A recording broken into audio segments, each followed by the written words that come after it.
Astaghfirullah. Assalamualaikum warahmatullahi wabarakatuh.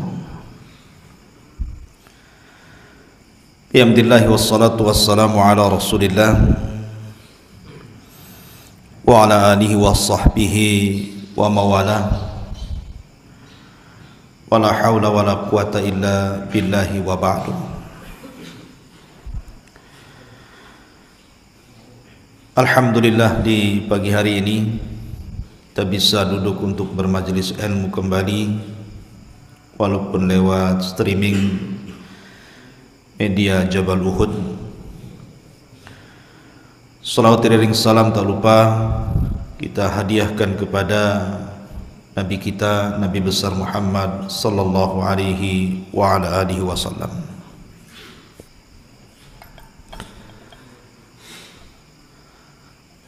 Ada satu kisah yang menarik di zaman Nabi sallallahu alaihi wa ala alihi wasallam dari khatibun Nabi sallallahu alaihi wasallam, jubirnya Rasulullah atau juru bicaranya Nabi sallallahu alaihi wa ala alihi wasallam. Siapa? Thabit ibn Qais Al-Mushammas. Thabit ibn Qais Al-Mushammas ini adalah orang yang sangat cerdas, menguasai banyak pengetahuan tentang syair-syair Arab dan bahasa-bahasa asing. Ya, karena dia adalah juru bicara Rasulullah. Akan tetapi Thabit ibn Qais Al-Mushammas ini memiliki suara yang sangat lantang. Jadi kalau bicara itu lantang sekali. Bahkan kelantangannya dalam berbicara terkadang lebih lantang dibandingkan Nabi sallallahu alaihi wasallam. Maksud lantang di sini artinya keras suaranya, bukan kasar. Keras, orator orangnya ya. Ketika Allah Subhanahu wa taala turunkan ayat dalam surah Al-Hujurat, Allah mengatakan, ya ayyuhalladzina amanu la tarfa'u aswatakum fawqa sautin nabi. Wahai orang-orang yang beriman, janganlah kalian mengangkat suara-suara kalian di atas suara Nabi. Maka Thabit ibn Qais Al-Mushammas tiba-tiba menghilang dari majelis Nabi sallallahu alaihi wasallam berhari-hari, sampai Nabi sallallahu alaihi wasallam kehilangan, aina Thabit, di mana Thabit? Maka kemudian orang-orang pun mendatangi Thabit dan mengatakan, Nabi sallallahu alaihi wasallam mencarimu wahai Thabit. Ketika itu Thabit sedang menangis. Berhari-hari dia menangis pasca turunnya ayat itu, sehingga dia mengatakan, sesungguhnya aku telah menjadi orang yang paling rugi dan telah gugur seluruh amalanku. Kemudian orang ini mengatakan, utusan Rasul, kenapa? Kata Thabit, karena aku sudah mengangkat suaraku di atas suara Nabiku. Akhirnya sampailah perkataan ini kepada Nabi sallallahu alaihi wasallam. Kenapa Thabit mengurung diri di rumahnya, menangis berhari-hari pasca turunnya ayat surah Al-Hujurat tadi? Maka Nabi sallallahu alaihi wasallam katakan, qul li Thabit, katakan kepada Thabit, huwa min ahlil jannah, dia termasuk sahabat yang dihabar gembirakan masuk surga. Masyarul muslimin yang dimuliakan Allah Azza wa Jalla, lihat bagaimana Thabit ibn Qais ketika itu ketakutan akan mengangkat suara di atas suara Nabinya, karena itu adalah akhlak dan adab. Di zaman Amirul Mukminin Umar ibn al-Khattab, ada dua orang Taif, ada dua orang berasal dari negeri Taif, Mekah, ziarah ke Madinah. Ketika kemudian di Masjid Nabawi, keduanya berbincang-bincang sampai mengangkat suara.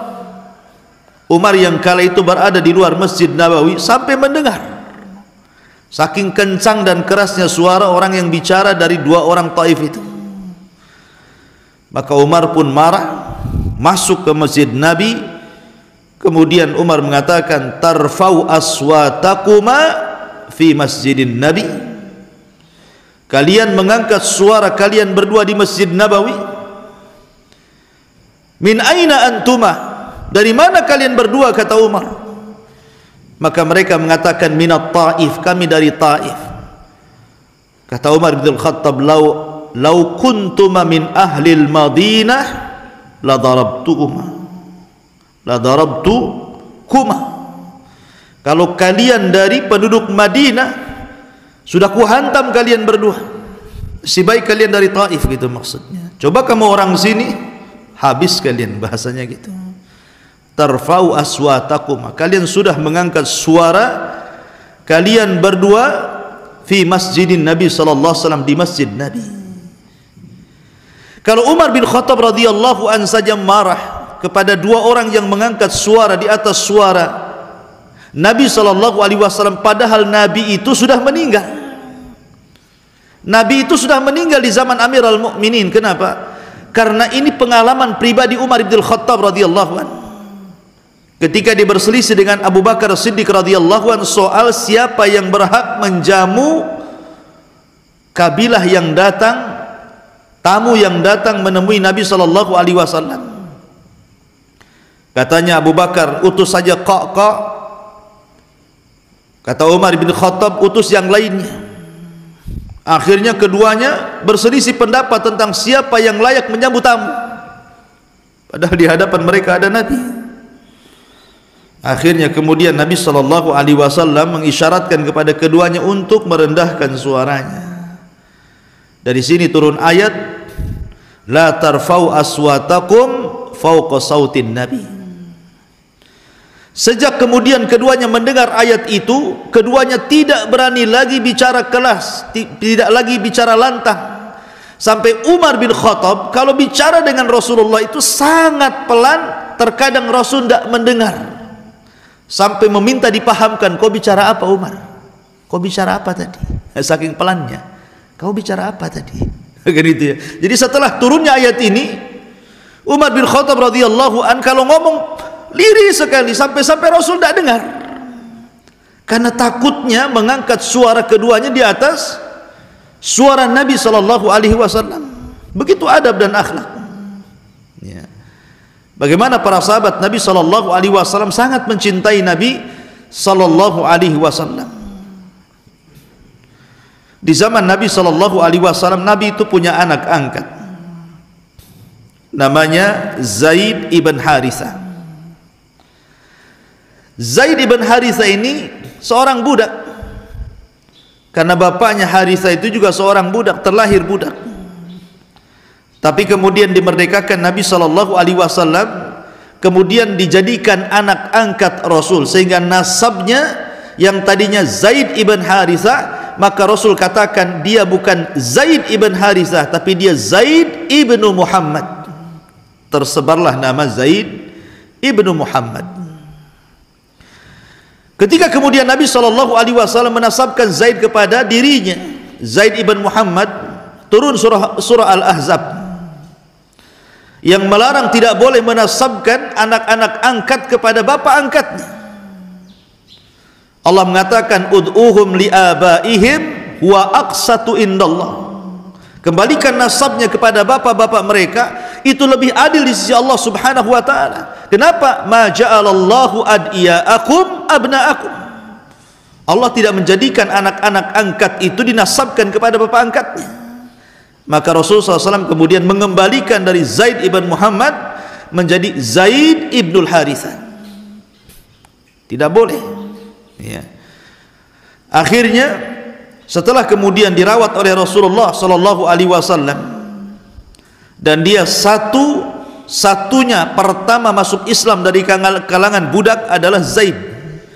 Kalau dari kalangan anak-anak Ali, dari kalangan orang dewasa Abu Bakar, dari kalangan wanita Khadijah, kan begitu ya. Dia satu-satunya orang yang pertama kali masuk Islam dari kalangan hamba sahaya. Lah setelah Zaid kemudian besar, Nabi senang dengan Zaid. Namanya anak angkat gitu ya. Kita pun kalau punya anak angkat yang kita rawat dari kecil sampai dewasa, tentu kita anggap dia anak sendiri. Lain kalau anak angkat segede antum, saya anak angkat tuh ngabisin duit saja, ngabisin makan aja ya.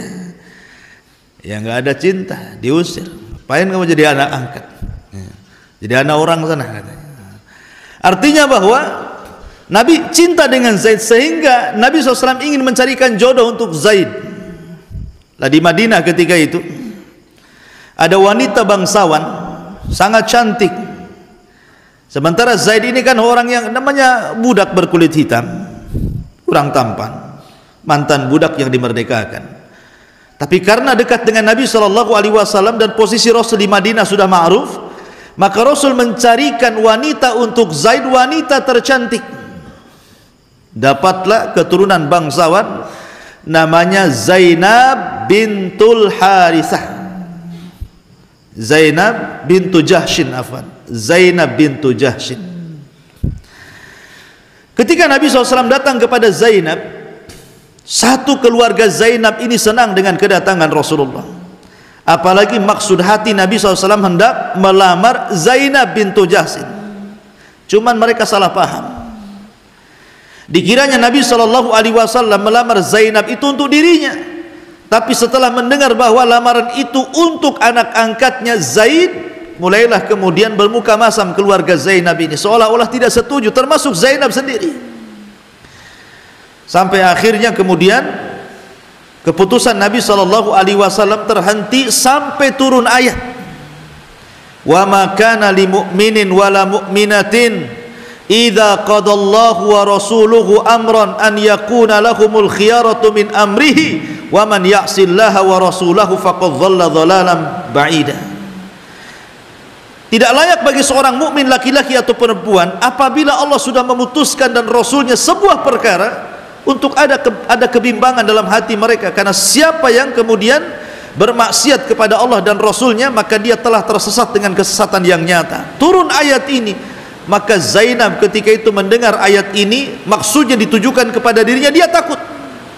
Akhirnya kemudian dia bertobat kepada Allah dan mengatakan sami'na wa ata'na, sami'na wa ata'na, kami mendengar dan kami taat. Dari sini akhirnya menikahlah Zaid dengan Zainab. Cuman karena tidak sekufu, maksudnya tidak seimbang, ini mantan budak, ini orang merdeka, ini orang miskin, ini orang kaya, ini tidak begitu tampan, ini cantik sekali. Jadi kayak timbangan ini jomplang gitu ya. Bagaimanapun kemudian ditimbang tetap saja jomplang begitu. Akhirnya rumah tangganya kurang harmonis. Makanya penting mencari pasangan itu yang sekufu. Hati-hati antum cari pasangan. Cari yang sekufu. Ya, cari yang sekufu. Kalau tampang pas-pasan jangan cantik sekali. Kalau tampang ganteng jangan pula buruk sekali. Bukan berarti yang buruk dengan yang buruk tak bisa memperbaiki keturunan, Pak Ustaz. Maksudnya ya pahamlah ya. Ma'asyiral muslimin yang dimuliakan Allah Azza wa Jalla, akhirnya rumah tangganya berantakan. Disitulah kemudian Allah Subhanahu wa taala berfirman kepada, menurunkan ayat dalam surah Al-Ahzab itu, agar Nabi SAW menyampaikan kepada Zaid untuk menceraikan Zainab, karena keluarganya sudah nggak bagus. Terkadang perceraian itu solusi, bukan aib ya. Ada yang aib perceraian itu, tetapi juga terkadang solusi, karena yang memerintahkan Zaid untuk menceraikan Zainab itu Allah lewat lisan Nabi SAW. Maka diceraikanlah Zaid menceraikan Zainab bintu Jahshin. Ketika kemudian setelah perceraian itu, tentu Zainab mengalami masa iddah. Setelah selesai masa iddah, tiba-tiba turun wahyu agar Nabi SAW melamar Zainab, bekas mantan istri anak angkatnya. Coba bayangkan, ya kan? Belum genap 3 bulan, masa iddah itu anggaplah 3 bulan. 3 kali haid gitu kan. Nabi awalnya menyuruh Zaid menceraikan Zainab. Setelah habis masa iddahnya, tiba-tiba dilamar Nabi SAW. Seakan-akan apa? Seakan-akan Nabi SAW hendak mengambil istri orang, kan begitu ya. Itu kesannya seperti itu. Bukan. Ini perintah Allah Subhanahu wa ta'ala. Tidak mungkin Nabi SAW melakukan hal sekeji itu. Ini perintah Allah. Allah yang merintahkan Rasul untuk melamar Zainab. Kenapa? Karena ada sebuah hikmah yang lebih besar daripada perceraian Zaid dengan Zainab, di mana Allah Subhanahu wa taala hendak menghancurkan tradisi jahiliyah. Karena di zaman jahiliyah itu ada tradisi bahwa anak angkat dengan anak kandung itu sama hukumnya. Maka dengan kemudian Rasul menikahi istri anak angkat, beda. Karena mantan istri anak kandung haram dinikahi. Kenapa? Karena namanya mahram mu'abbad. Ya, mahram mu'abbad walaupun sudah cerai. Tapi kalau istri mantan anak angkat bukan mahram, sehingga bapak angkatnya boleh menikahi mantan istri anak angkat. Dari sini ada perbedaan antara status anak kandung dengan anak angkat. Maka ingin kemudian oleh Nabi Allah Subhanahu wa taala ingin menghancurkan tradisi itu dengan cara Nabi menikahi Zainab. Maka menikahlah Rasul sallallahu alaihi wasallam dengan Zainab. Ini pula yang menjadikan kebanggaan Zainab. Kalian dinikahkan oleh wali-wali mereka, sementara aku dinikahkan dari 7 atas langit oleh Allah Subhanahu wa ta'ala. Subhanakallah bihamdika, asyhadu an la ilaha illa anta astaghfiruka wa atubu ilaik. Allahu ta'ala. Assalamualaikum warahmatullahi wabarakatuh.